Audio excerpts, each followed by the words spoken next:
This won't go out on April Fool's Day, but it is April Fool's Day today.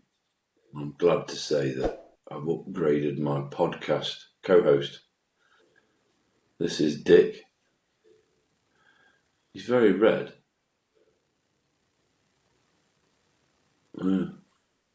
Either that or Charlie's had a bit too much sun and his head's swollen. I'm not sure. I'm in absolute agony today. My back is killing me. There's a bit of a moan this morning. I don't know. He's lost the kettle again, Charlie, as I'm guessing, but yeah, got a bad back. Oh, my dad's in hospital as well. He likes to go there. I think he likes the nurses. Yeah, he likes to go and chat them up.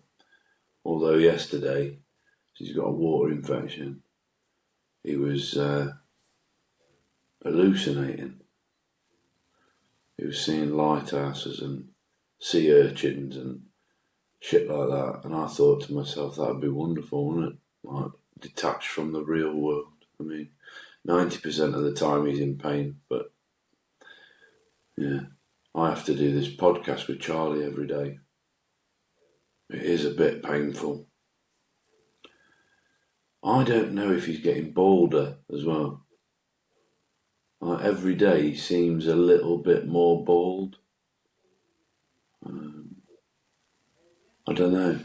I think he's getting bald. I mean, I can't say anything with this. Well, it's not even a hairstyle, is it? This is just literally the barber that's fucking given up, run out of ideas. This is the mug I got when I run out of ideas. Yeah. Completed. But, yeah. So I don't know why Charlie's put that there. Unless he's subtly fed up with me as well. I don't know. Maybe the Alzheimer's is kicking in. Maybe because I said yesterday that he says he's always the first one on the pod. He's trying to do this. He's trying to make this him being first on the pod. Well, I'm not sure that really counts, does it, people? Just a quick one. We've got there's one bell ender. Well, we've mentioned him before. We don't know who he is. We think it's one person. It could just be randomly somebody, just one person who's different every day. Goes on our shorts feed on YouTube. Go and have a look at it. Some of the shorts are quite funny. And dislikes. So what I tend to do is go and like that to start with, because if we've not had a like on that, it just shows us 0%, but it's like in a dull colour. So I go and like it so that we've not just got a dislike. But maybe you could be the person that goes and likes everything that we do. And that way, this knobhead's always going to be cancelled out. Less of the knobhead. So, I can hear the knobhead. That sounded inimitably like a twat. Is this going to be a regular thing of yours now? I don't know, mate. I don't know. It's like Chris's Corner, isn't it? Just before the madness. Is he cold, mate? Chris's Corner. Hang on, I'm going to have a coughing fit. I'm back. How are you, mate? I don't feel very well. I hope you haven't got... You know what? We were pissing myself laughing about that last night. Because you who said, since you've worn that fucking Everton shirt, you haven't been right. And I think you're right, you know. Yeah. It all coincides. Since wearing this shirt, I haven't been well. I've just mentioned to the listeners, viewers, on my little Chris's Corner bit, that I think you're also getting bolder. Hey, do you want me to do a jingle for Chris's Corner? I think that would just be offensive to me, wouldn't it? Did you see my little April Fools on Facebook? No one fell for it, did they? I did actually fall for it at first. I did, honestly. Did you? I commented, what? Yeah, I did fall for it. That wasn't for effect. I did actually fall for it. I think, what the fuck's he on? Has he had a bad night or something? I did. I've had a terrible night. I'll tell you about it. My mate Denzel, a comedian, he's put, Chris, that's an ever foolish attitude. How will you attract tons of followers this April? I know, I saw that. I always find April Fool's Day quite amusing because I wouldn't do this, but there's comedians out there who put like it's happened. I've fallen for it a couple of times, and they'll put like the live at the Apollo picture up with the dressing room with their name on it, and sometimes you just look at it and you go, how the fuck have they got on live at the Apollo? And then it's like, what day is it today? Yes. Well, when I saw that this morning, I don't know what time I responded, but I just fucking, as soon as I saw that, and then as soon as it clicked, I fucking ran into the kids' rooms. You're late for school. Get up. Get up. You're late. I had everyone up. It was funny as fuck. Did they fall for that? But yeah, they were all up. They fucking darted up. What? It's the last day in school, isn't it? They love the last day in school. It's the last day in school, and it's like its own close day today. Do they still do they still do the whole last day of term bring a board game thing in? No, they have that throughout the year, but it was last day. It was like just way own close day, so they're happy with that. Charlie likes putting his footy kits on, so yeah, he loves his footy kits. So he's gone in a Lamar kit today, that Spanish international young lad. Yeah. I want to pick your brains, Dr. Charlie. Oh, right, go on. You're going to tell me about the wart on the end of your penis? Oh, I've got loads of them. I quite like them. They keep me company, mate. They're like, if it weren't for them, I wouldn't have any. They keep your hand company. Yeah. If it weren't for them, I wouldn't have any mates. But I'm talking about penises and that. I was reading yesterday, honestly, the Chinese, because the Chinese for like... I bet they've got tiny penises, haven't they, the Chinese?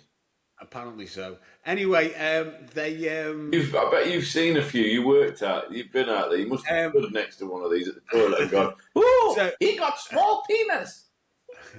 So that's terrible, that, Chris.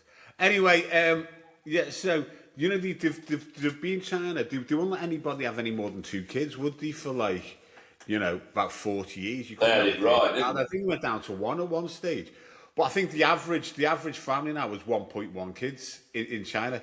So China's trying to grow its population at the moment. And they're trying to grow the population. It's one of the densest populated countries in the world. They're trying to grow it. Anyway, they banned like I think it's because of like the future projections and all that. It's world domination, mate. That's what that is.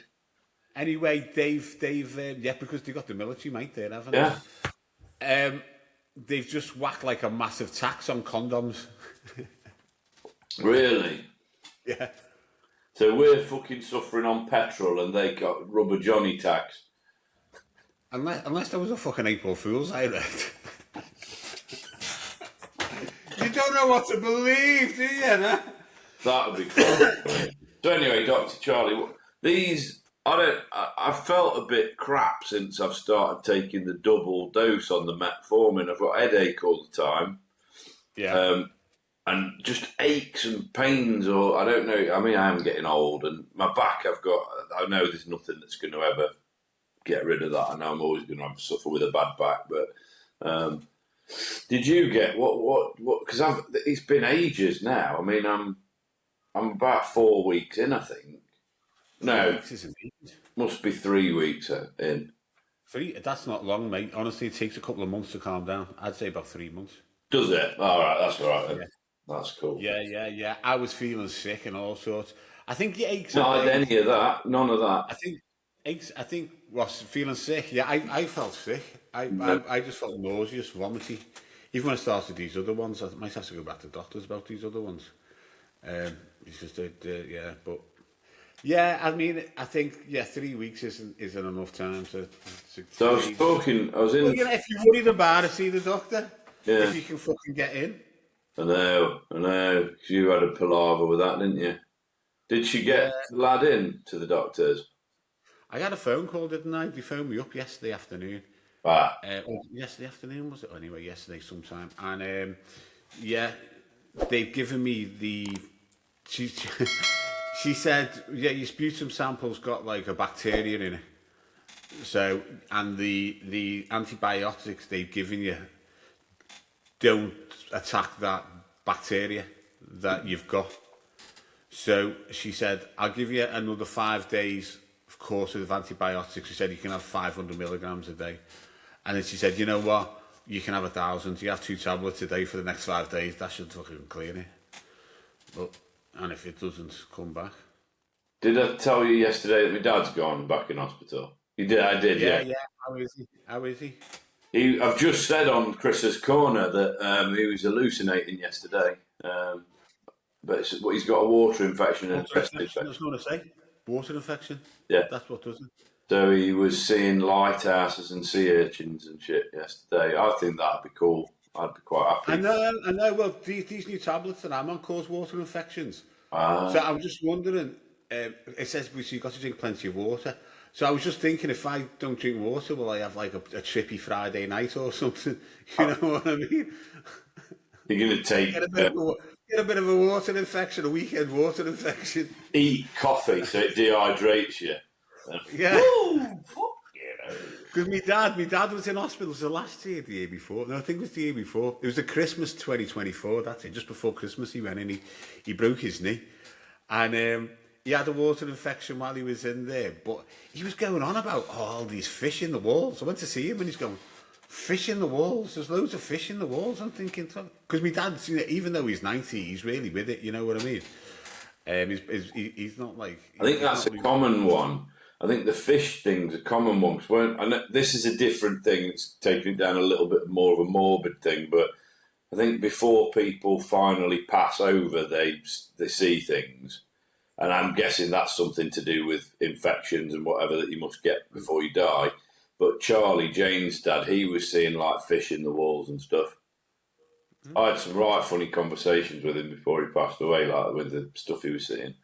When I realised, this is in Wiston Hospital. So he told me, I was walking up to his ward one day and like walking past and there's like fucking loads of pictures of fish on the walls. So he's obviously spotted them on the way up to the ward, you know. He spotted them. He's gone, fish in the walls. He's obviously spotted these things. So he wasn't going mad at all. Well, he was still hallucinating, but because he's going to me, I don't know where they brought me to. Where am I? Where's me dog and all this? And he's like, there's fish in the walls, and that must have been what it was. But yeah, that's weird. Funny. So I'm thinking about giving myself a bit of a water infection over Easter. I've got a few days off, you know, and see if I can trip the life fandango. We should do that. We should both like try and get hallucinating and then do a pod. Yeah, off water infections. Yeah, I thought I was hallucinating earlier when that red thing was sat on a chair, and I thought I'd upgraded my pod, mate. So yeah, I'm not sleeping very well at the minute. We've got so we're day one on dog sitting duty. So Julie and Ian have gone on a cruise, and we've got the dog, and he's ever such a nice dog. But he walked straight in and pissed up the table last night. That's the rule. Whenever you bring a dog into your house, they go straight out the back. The first thing the dog does is when they come into your house is piss or shit. So straight out, because I'm going to get my dad at the weekend. And the first thing I'll do when I get his dog back to ours is throw him out in the back. Yeah, as a piss. Yeah, I said take him out, and it's too late. He'd obviously just weed up the table, but it drives my missus insane. So I find it quite funny. It obviously bothers me. Has she got one of those Dr. Bateman fucking cleaning brushes things? She was straight out with the squirty spray, mate. Oh, yeah. We've got like this. There's a Dr. Bateman. We have it for the kids as well, kids and pets. You need a stronger dose. Brush on the end of this plastic bottle, and you just like squeeze it on, and it cleans it all up. I think you need a stronger dose for kids, don't you, to get fucking rid of them. Yeah. So how are you? What did you get up to yesterday? Did you do much? What did I do? You know what? I was mad busy in work. I never stopped from when we come off the pods yesterday. It's just crazy, just trying to bring stuff together. I had a Zoom call with a guy which I'm trying to do some stuff with, and he was in Portugal on a fucking sunbed. He lives in Portugal. And happy days. Yeah. So he's on a sunbed in Portugal. So Yeah, so that was an interesting chat for an hour. So I've known him for years actually, and like we always try and get a little bit of business going, but I think we might have hit the nail on the head here, hopefully. Is Portugal a tax dodge? I don't think so. I know. One of the con men that done me with it, not a con man really, but the affiliate marketing businesses. I know one of the main guys lives out in Portugal. I think it's just a nice place to live. Yeah, To be honest with you. I think I just never probably been. a tax. They probably got their stuff in Dubai anyway, where they don't have to pay tax, and they live in Portugal. Yeah, there's a lot of them that go out. If you live in Dubai, the heat out there, it's constant, isn't it? Yeah, Yeah. But I think I think the arse has fallen out of that now with this Iranian war. I mean, there's loads of stuff coming out. All these influencers out there now. They hire their Lamborghinis. They hire a fucking helicopter for the day. They're borrowing Lamborghinis or Ferraris and that, and it's and the cost of living out there. I don't know how true it is. I mean, I've been to Dubai a couple of times and I quite like the place. Don't know if I'd want to live there. I don't think I would want to live there actually because of the oppression and how they've actually built that place, the amount of people who have died, and it's a bit double standards. I like the place to visit. I don't know if I'd want to add to their economy out there. bit like London, isn't it? Like long term. London's nice to visit, but I don't want to fucking live there. I found that thing that you sent me yesterday quite interesting, the old Elon Musk thing. Oh, do you want me to read that out? That is, yeah. Is it accurate, do you think?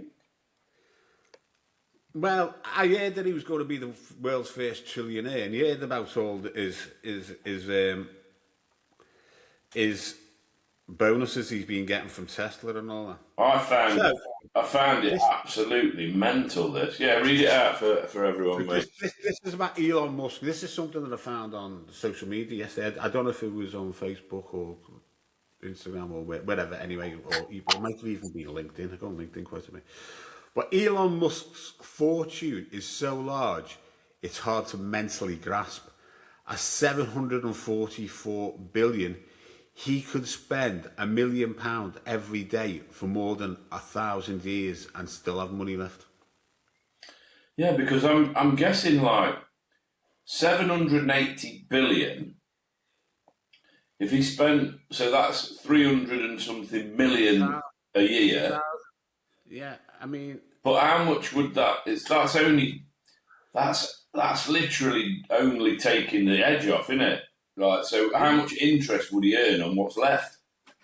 Exactly.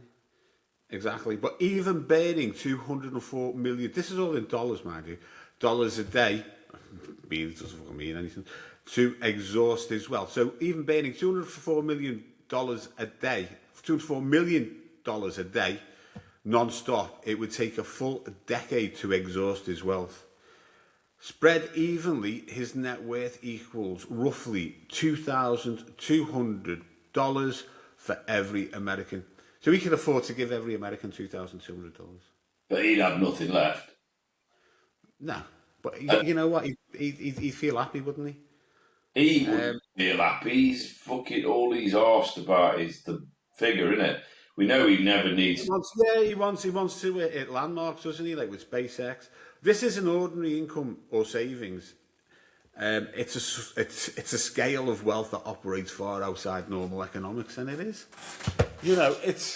He wants to be the world's first trillionaire, doesn't he? He wants to go down in history. Is that 1,000 billion?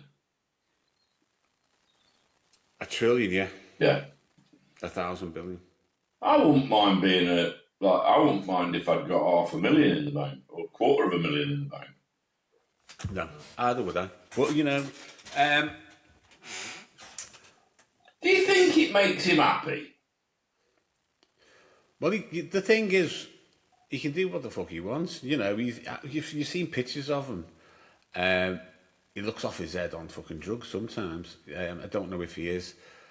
You know what? This is going back to, God, what year was this? Probably like 2000. When did I get married? 2014? Was it before then? was around about 2014, and I was chatting to my mate, and we were talking about... My mate Larry was in Australia with him, actually. We were talking about Elon Musk. Yeah. And like, we were just saying how good he was, and he was into Tesla, and like, you know, he wouldn't like sort of like trademark any of the ideas he was coming out with in Tesla, because he wanted the world to be a better place, and he just wanted people to take this stuff that he was inventing, that he was developing, and run with it and make it much better and better and better. And you know, I used to admire him, and but he's just turned into a fucking cunt. He has. Power and money, it does to you. I think it's like if you take it on a low scale. Do you know what I mean? It's like if I'll use the comedy scene as a very small example of it. It's like I started out 15 years ago, so I've got a different group of comedy mates now because I've kind of started again.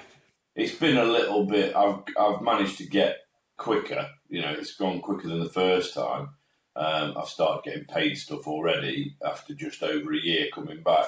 But the people that I started out with have obviously surpassed that. I mean, Scott Bennett's he's been on Live at the Apollo, he's on Mock the Week the other day, and this, that, and the other. So they've kind of gone to a different kind of, and I don't know if that particularly changes people on the comedy scene because of it, but it's certainly like, I guess he wouldn't give me the time of day that he used to give me. Do you know what I mean? So it's kind of like, you know, when we were, he's always been better than me. He's a great comedian, and I knew he was going to make it big using him as an example. But we used to kind of car share and stuff, so we used to like go to gigs together. He'd be emceeing or closing, and I'd be the open spot in the middle. And we used to do that together. And like, to be fair to him, if I message him, there's probably a 1 in 10 chance he'll message me back now. Do you know what I mean? But he will message me back. You know, he has messaged me back. And there's a couple of comedians like this that are on, you know, who I grew up in comedy with, who, you know, have got like a certain level of stature now that puts the little man out of touch a little bit, and like, it's booking. I used to book Scott quite a bit when I first started promoting the odd couple of gigs, and like the level of the gig that I would promote now, he probably wouldn't look at, and it's all, you know, I mean, that's a totally different example to. But people do change, I think, when they start. Yeah, they do. I do, you know, and I don't think they particularly set out to change. I mean, obviously, once you start fucking getting famous on the screen and in comedy and all that, you're going to flick me off, aren't you? No. You know, I'm going to come back to what episode is this? I'm going to fucking make a mental note of this. Episode 38, I think. No, because, well, first of all, I'm 46, so I'm starting off at a very old age, and lots of famous people started off at I don't know. Yeah, I don't know. I don't know that I'm particular. I enjoy what I do. I enjoy my shtick on stage. I enjoy doing what I do, and you know, I think I'm too old for the likes of Live at the Apollo and all that kind of stuff. Yeah. Even if I was good enough to get on there. I know you do have the older, like, you know, the ones who are already successful go on there, but it does tend to be young up-and-coming comedians that are on there. And I don't know whether that would preclude me from doing something like that. There's no reason that I can't become a successful touring comedian or, you know, a club comedian, which is that's pretty much my goal. Yeah, but I mean, you're into your acting as well. You know, you could get a job. Like, what was Buster Merrydown? How old was he when he got into, like? Yeah, he was older than me. He was in his 60s, wasn't he? But yeah, you know, so you could. I bet you've just flicked me off straight away, mate. Why would I do that? Because you're a cunt. Yeah, well, I am a cunt, but I like you. You know what I mean? Yeah, we've been mates. I was talking to Jane about this in the car the other day. And I was talking, so I'm working on some I am working on some comedy around this bit, because it's something that's like irked me for a long time. Is like dynamics of friendship. Yeah. So and like the different like levels of friendship that you've got, and the memories that you have from different friendships. Like I'm going to Benidorm with my old two of them are schoolmates that I met when I was 10. We've always stayed friends. There's never ever been any issues between us. We've always been mates, and there's that like bond that's there, and it's always going to be there. Then there's Dino, who me and one of the other lads, Cookie, met up Ripley just on a random night out, and we've been mates ever since. And we've been like best mates. I was best man at Cookie's wedding. Best men. Me and Dean were best men. Me and Cookie were best men at Dino's wedding. So it's that level of friendship. Neither of them were my best man, and I'll tell you for the reason why. I had so many people that I could pick to be my best man. It was so difficult. I had so many people that were like, you'd be in there. Do you know what I mean? My mate Chris. And then my brother-in-law. So I had like so many people that I could pick. So my brother-in-law was my best man. I've known him for a long, long time, and all this, that, and the other. So that's how that worked out. But levels of friendship. So like the lowest level of friendship, I think, is workmate friendship. So it's like when you've got I've had a lot of people that I would say this person's a really good friend. You work with them and you're friends, and you go out, you have drinks, and you do all this, that, and the other, and they're your work people friends, right?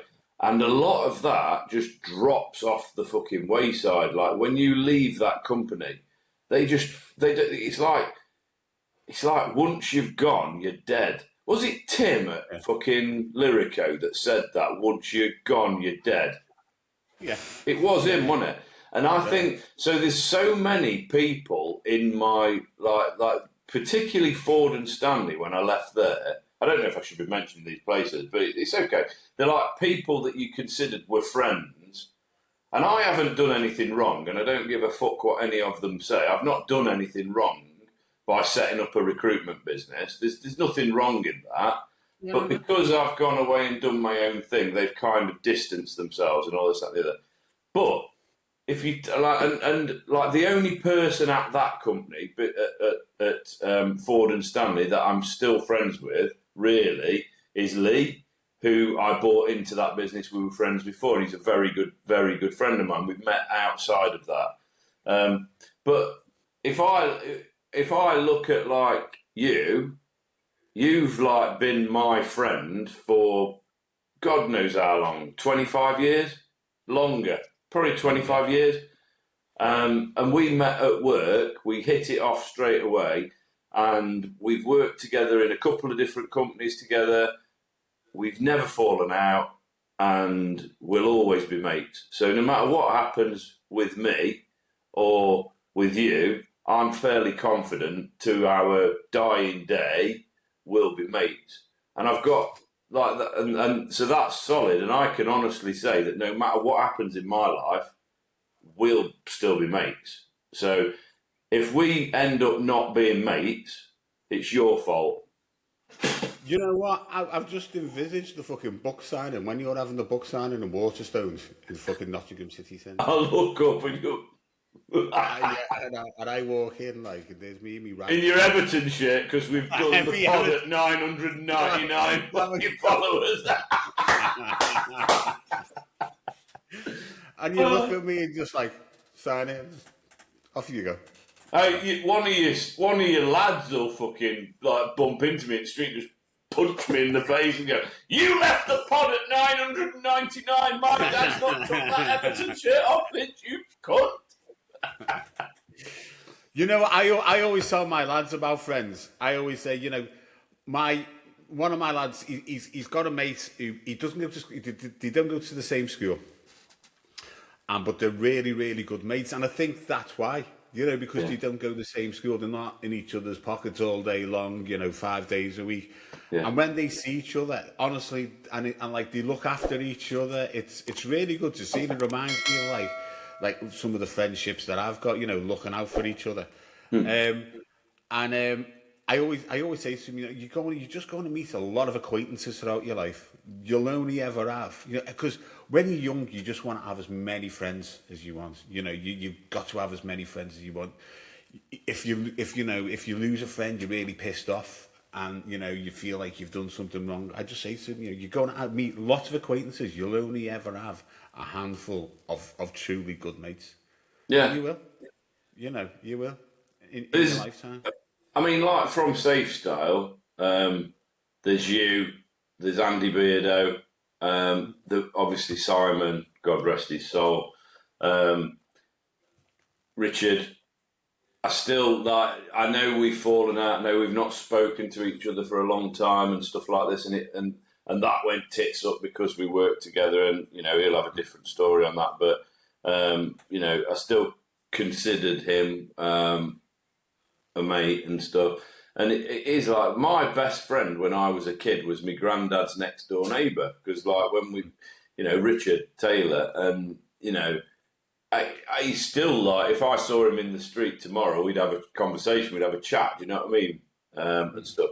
But I remember, like, as an example, life's moved on. I've binned sixth form off. All my mates have gone to uni and stuff. And I remember my mate Chris Parkin. We're still incredibly close friends now. I've done well with school, to be honest with you. I've probably still got like a good number of friends that I went to school with. But I always remember Chris went off to York Uni, I think, and then he went and did a PhD in Hull. And I can always remember he used to text message me every now and then, and he'd be like, "I'm back home this weekend. Do you fancy coming and getting sipped?" Because the predictive text would change pissed to sipped. Or shall we go out for some ads? Because it was beer, and it'd change it. It'd change it. And like you've just said about your lads, that was like really exciting, because I ain't seen him for God knows how long. He's coming back to the Shire, and we're going to go out and get sipped up on some ads. It was brilliant, mate. But yeah, friendship. Well, moral of the story, mate. Unless you want to, you're not getting rid of me. Yeah, true. I mean, I met Larry when I was about 17, 18-ish. And nothing breaking that friendship. No, I hardly ever see him. He lives the other side of the world, but we're like brothers. He never had any siblings, and I never had a brother, and we were just like brothers, and we went through that sort of like late teens, early 20 phase, and then we've just always been mates. I mean, my kids call his mum Nanny. Yeah. That's how close we are, and I go and see her, whenever I can, when I'm over in Liverpool or wherever, and we've always had this. And his family, I mean, his mum comes from this huge Liverpool family, huge Catholic Liverpool family, and they all think I'm one of them. Yeah. You know what I mean? It's crazy. Yeah, that's the test of friendship is that, isn't it? I think the best friends that you've got are the ones where if you didn't see them for 10 years and then you bumped into each other, you'd just go back exactly how you were the last time you saw each other. And that's how we are. Like me and you. Yeah, we haven't spoken to each other for years, had we? And then I think it was over LinkedIn we started chatting a few years ago. Yeah. And, and it'd be just, it just rekindled our friendship, I suppose, or whatever. Yeah. But, it was always there, wasn't it? Yeah, it's so the true friends are true friends, and it's an idiot that gets rid of a true friend. So yeah, no matter what you do in life, hold your friends and your family dear. That's the other thing about it. You can choose your friends, So like, I'm closer to you than I am my cousins and stuff. Do you know what I mean? It's like it's like part of the family as far as I'm concerned, mate, and that's it. And yeah, that's quite deep, mate. We had no topics to discuss there apart from the Elon Musk thing. We've just completed the episode, mate. So give us a like, give us a subscribe, give us a comment. Yeah. Give us a hello at funnyfarmpod.co.uk email, please. Yeah. Send us something in. I need to read an email. Yeah, we've got a guest on Friday. We could do with some to read out, couldn't we? And some Yeah, we ideas are. for the showdown, so I might have a fucking chance of winning. No chance, is there? Anyway, love you all. See you tomorrow.